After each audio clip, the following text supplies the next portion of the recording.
Talaga yung unang araw ng taping ng Home Alone.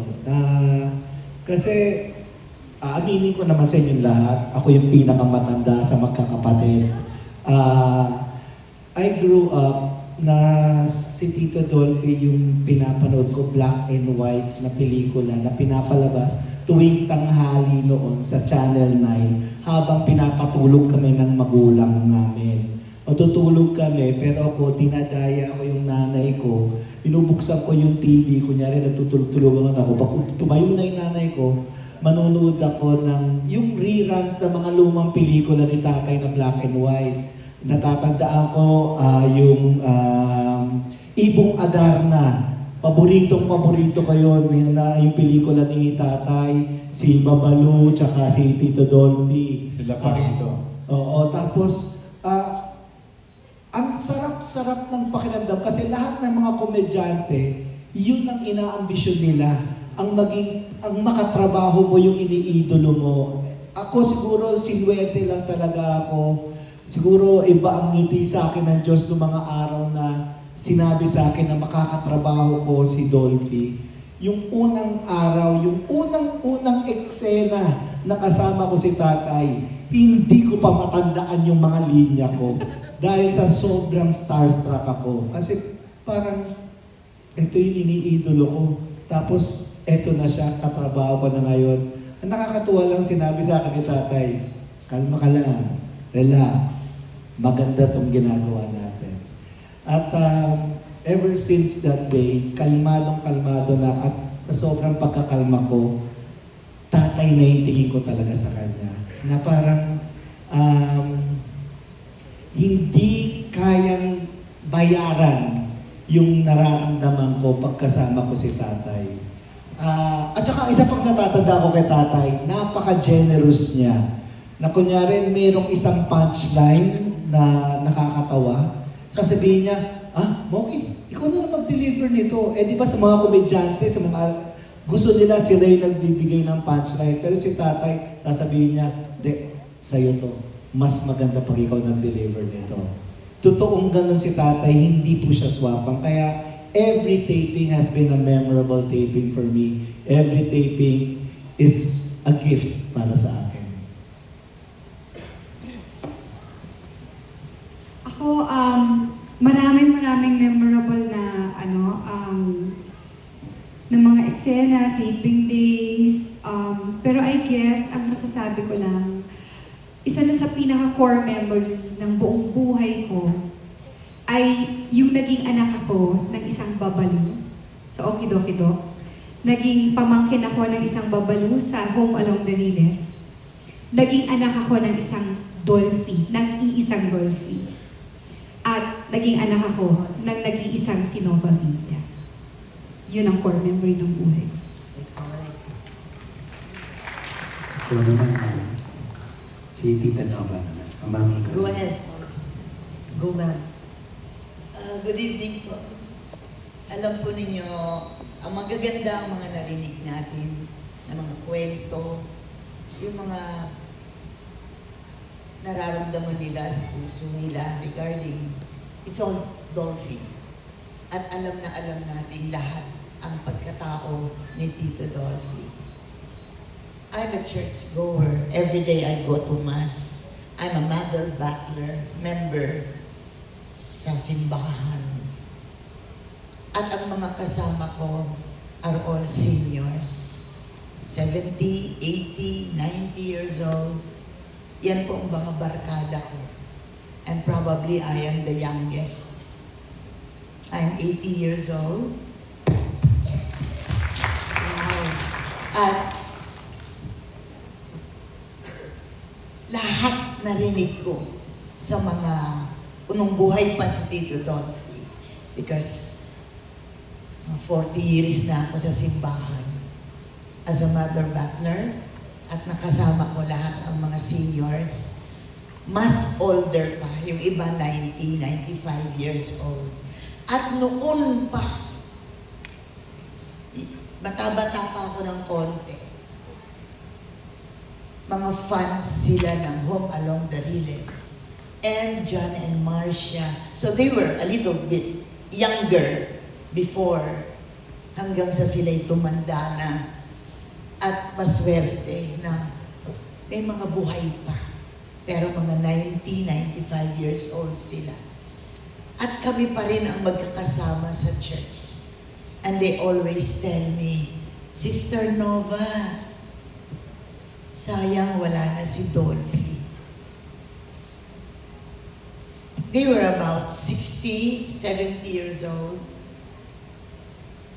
Every week they watch mga shows ni Tito Dolphy, especially itong ating Home Along the Riles. At iisa ang sinasabi nila. Hindi, what do you call it? Kulang ang buhay nila kung hindi sila makapanood every week ng Home Along the Riles. Sa edad na pagtanda, ang hinahanap na lang ng matanda ay ang maging masaya, ang tumawa.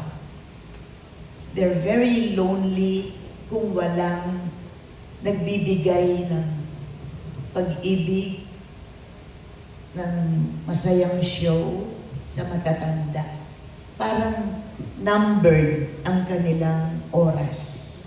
Pero pag nakakapanood sila ng masasaya, especially Home Along the Riles, napakalakas ng, anong tawag dito kay Tito Dolphy, yung kanyang karisma sa mga senior. Until the time dumating ang oras na nauna pa si Tito Dolps dun sa mga 90 anyos, 95 years old, na matatanda. At ang sinasabi nila, siya lang ang nagbibigay sa amin ng kasiyahan. At alam nila yung araw at oras ng showing ng Home Along the Riles. At tawang-tawa sila. They forget about their worries. They forget about nagbibilang na ng araw kung kailan sila kukunin ng Panginoon.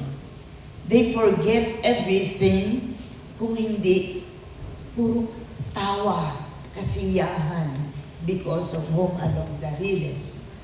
At sinasabi sa mga apo, sa mga anak, walang gagalaw ng TV sa araw na ito, sa oras na ito. The joy that we can give to the seniors.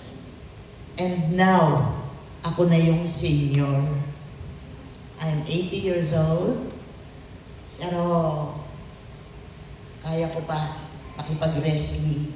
Anyway. So ngayon, at nawala si Tito Dolps, every day, because lagi po ako nasa simbahan, every day we attend Mass at 6 a.m. Mass. Puro senior ang mga barkada ko sa simbahan. At sabing ganun, parang may naririnig ako, sabi ng mga matatanda. Are you doing a movie? Andiyan ba si Dolphy? Biglang lumilinaw ang lalamunan, biglang sumisigla. Itong matatandang ito, dahil sinasabi, siya lang ang nagbibigay ng buhay. Every time you watch Home Along the Riles, si Tito Dolph, o kahit nung panahon pa ni Nida Blanca, ano yung show nila? John and Marcia, always sinasabi, papatanda na yan, mga yan. Tawan-tawa ako. So the joy that we can give to the seniors, sa mga taong nagbibilang na lang ng araw at mawawala na sa mundong ito. What I'm saying is, so he was never forgotten. Kasi when they see me, "Hi Nova, Sister Nova, sayang wala na si Dolphy." Kakabit sa akin yung ano. That's why, one day, Magkakasama kami after the rosary. After the Mass, we pray the rosary. Magkakasama kami, Sister Nova, kain ka sa bahay, magkape man lang tayo. These are older than me.